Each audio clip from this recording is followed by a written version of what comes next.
déjame hacer junto a ti ese augusto itinerario. Para ir al Monte Calvario, cítame en Getsemaní. Si estáis triste, miradle a la columna corriendo sangre, dice Santa Teresa, y miraros a él con esos ojos hermosos y piadosos y llenos de lágrimas, y olvidará sus dolores por consolar los vuestros. Desierto quedó este Señor nuestro de toda consolación. Solo le dejaron en los trabajos, no le dejemos nosotros. Esto dice la Santa Doctora, y esto queremos hacer nosotros estos días. Pero con la Virgen, que nos cita en Getsemaní, nos cita en el cenáculo, nos cita en el pretorio. A ti, doncella graciosa, hoy maestra de dolores, playa de los pecadores, nido en que el alma reposa. A ti ofrezco, pulcra rosa, las jornadas de esta vía. A ti, madre, a quien quería cumplir mi humilde promesa. A ti, celestial princesa, Virgen Sagrada María. Pues esto hacemos, ofrecerle a ella las jornadas de esta vía. Jornada, en nuestro castellano actual, significa un día, lo que ocupa el horario de un día. Pero en el castellano antiguo, una jornada significa un viaje.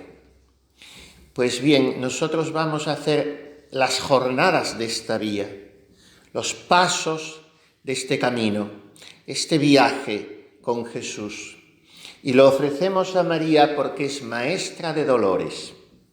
Y lo ofrecemos a María porque es, como la llama este poeta tan hermosamente, playa en que el alma reposa y nido de los pecadores.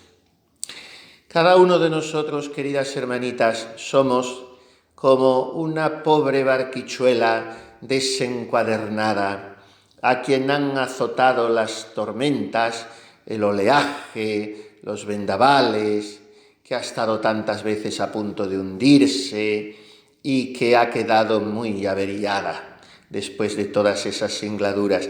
Y ya a fuerza de fuerza, como podemos, volvemos a la playa, avergonzados, cansados, desalentados, y allí nos espera María. Es playa en que el alma reposa. María es siempre puerto que recompone nuestro bajel, o sea, nuestra navecilla rota, y la calafatea y todo eso que se hace con los barcos cuando en los astilleros se les vuelve a preparar para que puedan volver a navegar. Esa es María para nosotros. Nido en que el alma reposa. Porque el alma, hermanitas, va acumulando cansancios, va acumulando frustraciones, desengaños, reveses, y a veces padecemos esa que llama San Juan Pablo II cuando habla de que la padeció María en su encíclica sobre la Virgen Redentoris Mater. En esa encíclica Juan Pablo II habla de que María sufrió la fatiga del corazón. Pues pedimos dolor con Cristo doloroso, quebranto con Cristo quebrantado, lágrimas y pena interna de tanta pena como Cristo pasó por mí. Esto es lo que pedimos y la Virgen nos lo va a conceder. A unas les dará lágrimas de verdad, de lágrimas físicas, contemplando la pasión, y concede el Espíritu Santo don de lágrimas por los pecados, por lo que Jesús ha padecido por mí, lo mucho que me ama, y otras veces serán lágrimas, esto depende de la configuración de cada persona o de la gracia que Dios le dé, pero siempre serán lágrimas internas y pena interna. Por tanto, tomémonos fuertemente de la mano de la Santísima Virgen y con ella contemplemos cada paso del Vía Crucis, todos tan ricos. Lucas 23, 1-2. Primera estación. Jesús condenado a muerte. Dice el evangelista: el consejo en pleno se levantó y llevaron a Jesús ante Pilato. Allí empezaron con sus acusaciones. Hemos comprobado que este hombre es un agitador, se opone a que se paguen los impuestos al César, pretende ser el rey enviado por Dios, y ya sabemos todo lo demás. El diálogo de Pilatos con Jesús, que está en el Evangelio de San Juan, los alaridos, los gritos ensordecedores del populacho, gritando crucifícale, no queremos que sueltes a Barrabás, suelta a este. Pilato queriéndose zafar de emitir una condena de la que no está convencido, su esposa Claudia Prócula yendo a decirle que se ha soñado con ese justo y que no le haga daño, los apóstoles huidos cobardemente, Jesús con las carnes destrozadas, todo como un campo que ha sido arado y surcado, su cuerpo roto por la flagelación, cubierto con un andrajo color púrpura, coronado de espinas, después de toda la noche en vela, siendo objeto de burla y de ludibrio de parte de la soldadesca, y teniéndose allí en pie, trastabillante como puede, mirando ante él aquella turbamulta enloquecida, movida por Satanás, todos pidiendo su muerte. Y sin tener junto a él no una mano amiga, sino ni tan siquiera una mirada consoladora. La Virgen participa de todo esto, ya lo veremos. Miren cómo lo describe este poeta, Gerardo Diego. Jesús sentenciado a muerte. No bastan sudor, desvelo, cáliz, corona, flagelo, todo un pueblo a escarnecerte. Condenan tu cuerpo inerte, manso Jesús de mi olvido, a que abierto y exprimido derrame toda su esencia, y a tan cobarde sentencia prestas en silencio oído. Y soy yo mismo quien dicto esa sentencia villana, de mis propios labios mana ese negro veredicto. Yo me declaro convicto, yo te negué con Simón, te vendí y te hice traición con Pilatos y con Judas, y aún mis culpas desanudas y me brindas el perdón. Tantas cosas dice esta oración, pero incide en lo que ya habíamos dicho, las meditaciones anteriores. Manso Jesús de mi olvido, a tan cobarde sentencia prestas en silencio oído. La mansedumbre infinita del Cordero Inmaculado, sin defecto ni mancha, que escucha cómo le condenan a muerte a la inocencia misma, al Hijo de Dios vivo, segunda persona de la Santísima Trinidad, al que ha hecho los cielos y la tierra, y las manos atadas, el que es omnipotente, escucha la sentencia sin despegar los labios. Qué ejemplo para mí, que me paso la vida quejándome, si no es por fuera es por dentro, que estoy siempre pretendiendo que tengan en cuenta mis derechos, que cuando yo me imagino, aunque no sea verdad, que me los avasallan, protesto y reclamo y hago reproches. Entonces, miremos a Jesús. Este paso es muy aleccionador para nosotros. Miren, esto de que esa mujer de Pilato, su esposa, que la tradición la llama Claudia Procla o Prócula, esto de que fuese a pedirle, dice San Mateo, no te metas en la causa de este justo, porque muchas cosas he padecido hoy con visiones por él. Esto lo explican los autores espirituales de dos maneras.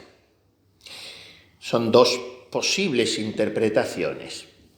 No tenemos obligación de creer ninguna de las dos, porque cuando se comentan cosas, pues no son de fe, son posibles, como digo, versiones de una misma, de diversas inteligencias de la Escritura.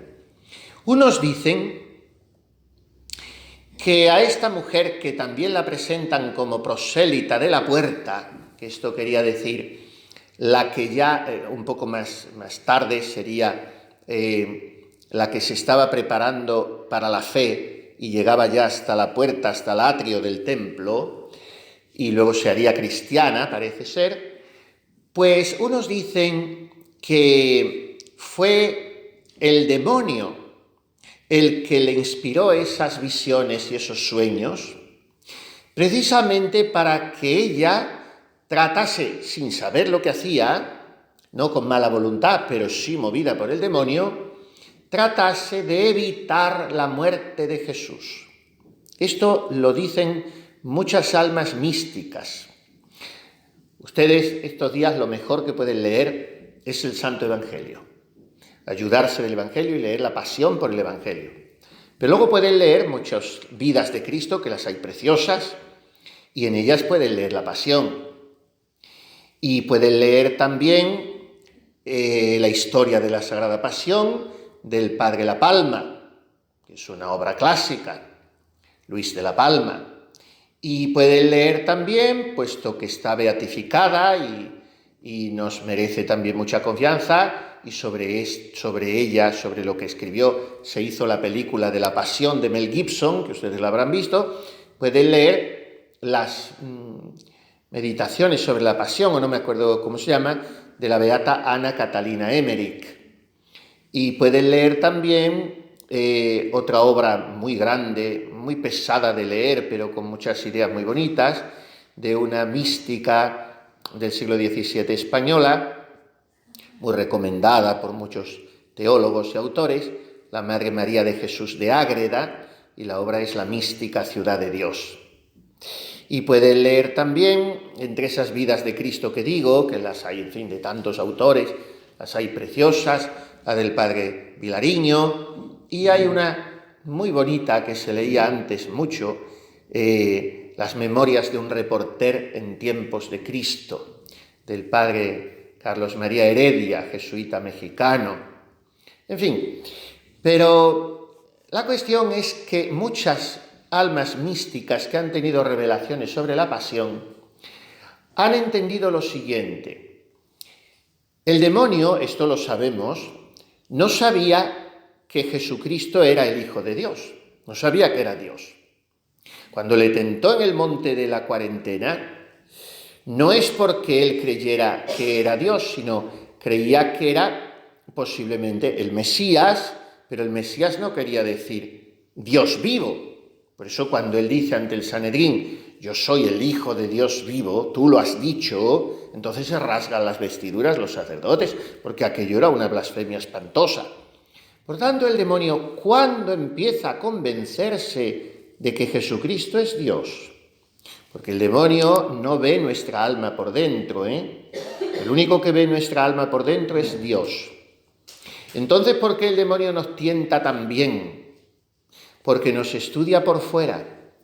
Y como es un ángel y es inteligentísimo, de estudiar nuestras reacciones, pues sabe por dónde puede entrar en el castillo de nuestra alma, sabe cuáles son los puntos débiles, las puertas abiertas, las brechas, los muros caídos, y por allí entra. Fíjense ustedes, si nosotros, de convivir unos con otros, tan torpes como somos, nos conocemos a la perfección, pues ¿cuánto más nos conoce el demonio? Bueno, pues el demonio comenzó a sospechar vehementemente que Jesús era Dios. ¿Por qué? Por la mansedumbre que observó en él en su pasión. Y esto era algo sobrehumano. Esto no lo había visto el demonio nunca en ningún hombre. Y esa mansedumbre de Cristo en su pasión se puso sobre todo de manifiesto en la noche de las burlas de los soldados, en el calabozo de la casa de Caifás y de Anás, y en la flagelación. Y todo eso había sido ya a primera hora de la mañana. Y todo eso había sido durante los sueños de Claudia Prócula. Y entonces el demonio había ido a convencerla por medio de sus sueños y visiones de que impidiese la muerte de Jesús, porque al demonio le interesaba que Cristo no nos redimiese, porque ya lo empezaba a comprender todo. Y decía, claro, si es Dios, por eso se va a dejar entregar a la cruz, para que de esa muerte sobrevenga la salvación de todo el género humano. Yo prefiero que no muera. ¿Por qué, hijas mías, le tiene el demonio tanto odio, tanta alergia, tanta fobia a la cruz? Precisamente por eso. El demonio, si hubiera podido, hubiera eliminado la cruz. Fíjense, parece que haberle quitado la cruz a Jesús es un gesto de piedad, ¿no? Pero en el demonio hubiera sido un gesto de odio hacia nosotros, para que Jesús no nos redimiera. Cuando vean ustedes odio a la cruz, ahí está el demonio. En España tenemos la cruz más grande del mundo. Ayer estuve yo, anteayer, y llevan muchos meses detrás del Valle de los Caídos, de muchas cosas, y sacar a Franco, y lo que estorba es la cruz le estorba al demonio, y a los que trabajan para el demonio, pues les estorba la cruz. Entonces, el demonio lleva a Claudia Prócula a que evite la muerte de Cristo para que impida la redención del mundo. Pero llega tarde Pilato, como todos los políticos, se ve lleno de compromisos, no tiene una escapatoria, lo intenta, pero al final lo que hace es lavarse las manos. Y otros autores lo interpretan al revés. Otros autores dicen que fue el ángel bueno el que inspiró a Claudia Prócula librar a Jesús de la muerte, porque era tanta la inocencia que brillaba en Jesús, que era una contradicción absoluta que se pudiera dictar una sentencia tan injusta como no la podrá haber jamás en la historia de la humanidad. Aunque se condene a un inocente a cadena perpetua, a muerte ignominiosa, nunca será tan inocente como Dios. O sea, esas dos posibilidades de interpretación hay, porque condenar injustamente a quien es el justísimo juez de vivos y muertos es un misterio tremendo. Condenar injustamente al que me justifica a mí con su justicia, a mí que soy injusto, es un misterio tremendo. Y también es un misterio tremendo que los judíos, movidos por Satanás, profeticen sin saberlo. Una de las profecías más hermosas y más fructíferas que hay en la Sagrada Escritura. Está Pilato sentado pro tribunali, se dice en latín, que quiere decir sentado de manera oficial, como prefecto que era de Roma, encargado de gobernar aquella región de Palestina. Y está sentado, pide agua y viene un criadito, trae una jofaina y él con mucho aparato teatralizante se lava las manos para que lo vea toda la multitud y dice en alta voz: inocente soy de la sangre de este justo, vosotros mirad lo que hacéis. Y responden ellos, y esta es la profecía: su sangre venga sobre nosotros y sobre nuestros hijos. Y esto es lo que ha sucedido desde entonces. Pero no ha caído sobre nosotros la sangre de Cristo pidiendo venganza, pidiendo nuestra condenación, sino que esa sangre está cayendo siempre sobre nosotros, pidiendo perdón y misericordia. La inocencia de Cristo nuestro Señor se pone de manifiesto en cada uno de los tormentos que padece por nuestros pecados. Y con esto Él nos está convidando a compadecernos de Él y a llorar nuestras culpas. Yo tengo que pedir al Padre Eterno: venga, Señor, la sangre de tu Hijo, el justo de los justos, sobre mí y sobre todos los fieles, para que nos santifiquemos con la aspersión purificadora de esa sangre que habla mejor que la de Abel. Y hagamos un pacto, Padre Celestial, sangre por sangre. Tú me das la sangre de tu Hijo, yo te ofrezco mi sangre, te ofrezco mi vida, te ofrezco mi corazón, te ofrezco mi amor. Oh sangre preciosísima de Jesús. Vamos a adorarla hoy, porque al postrarnos ante Jesús sacramentado, en la custodia está su cuerpo y su sangre toda, y su alma y su divinidad. No vengas sobre mí, sangre preciosa del Cordero Inmaculado, para confundirme, para condenarme. Ven sobre mí con misericordia, para limpiarme, para justificarme, para salvarme. Oh Redentor mío, no permitas que, a imitación de Pilato, yo lave las manos con agua y deje con la culpa manchado el corazón. Entonces Pilato sucumbió a las exigencias del pueblo. Prefirió dar gusto a la gente antes que a Dios, antes que a la justicia, y entregó a Jesús a los judíos para que hicieran de él lo que quisieran. Él conoció, estaba convencido de que era inocente, pero no quería que el pueblo le acusase ante el César.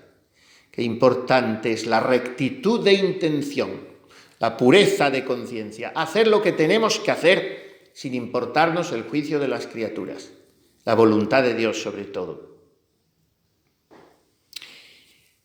¿Y nosotros entregamos a Cristo? Oh Jesús, digámosle esta tarde, yo no quiero entregarte a ese tirano cruel que es mi propia voluntad, sino que lo que quiero es entregarte mi voluntad a ti, para que reines en ella.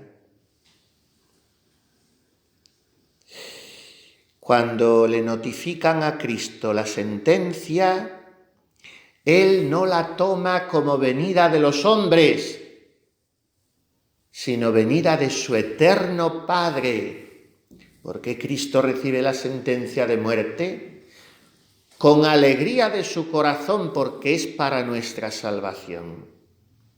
Y entonces la acepta de buena gana, no replica, no apela, no se queja del agravio que le hacen, no protesta contra el juez ni contra sus ministros, sino que a la voluntad rabiosa de sus enemigos, Él responde con su voluntad amorosa, llena de mansedumbre y de paciencia, para redimirnos a nosotros.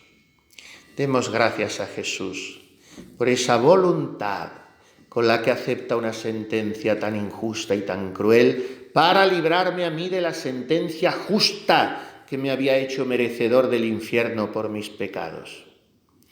Y ya que Él entrega su voluntad, yo debo entregarle a Él la mía. Pensemos que alguno de los discípulos que estaban allí encubiertos entre la multitud, escondidos cobardemente, porque todos habían huido, en Getsemaní, iría corriendo a comunicárselo a la Santísima Virgen. Y le describiría la figura tan lastimosa en que había visto a su hijo allí, después de ser azotado y coronado de espinas, y cómo había quedado Jesús condenado a muerte y muerte de cruz, que es terrible la muerte de cruz. Ibis ad crucem, había dicho Pilato. Esta era la sentencia oficial en latín, 3 palabras. Ibis ad crucem, irás a la cruz. Ya no había apelación. Pensemos en los sentimientos del corazón de la Virgen y pidámosle que ella fortalezca nuestro corazón como fortaleció el suyo. Antes les he citado esa obra, que es una obra maravillosa, con mucha teología, pero es sobre revelaciones privadas que tuvo esa mística, la venerable Madre Ágreda. Y en el capítulo en que trata, es muy larga la obra, como digo, el capítulo en que trata de la condena a muerte de Cristo, al final habla a la Santísima Virgen. Porque la Madre Ágreda, que era una monja concepcionista de Soria, después de cada capítulo de esa obra, siempre pone doctrina que me dio la Reina del Cielo. Y la doctrina que le dio la Reina del Cielo, después de revelarle cómo fue la condena a muerte de su hijo por Pilato, es muy interesante. Le dice, mira, tenían que cumplirse las Escrituras. Antes pasarían el cielo y la tierra que la palabra de Dios. Y la muerte que darían a mi hijo estaba profetizada. Todo estaba anunciado. El pecado estaba detrás de todo. Y le dice, esto que sucedió en la cabeza, que es Cristo, mi hijo, tiene que suceder hasta el fin del mundo en todos los miembros de su cuerpo místico, que son los justos, los fieles, las almas buenas, porque sería una monstruosidad que los miembros fueran por otro camino del que ha ido la cabeza. Y por tanto, los predestinados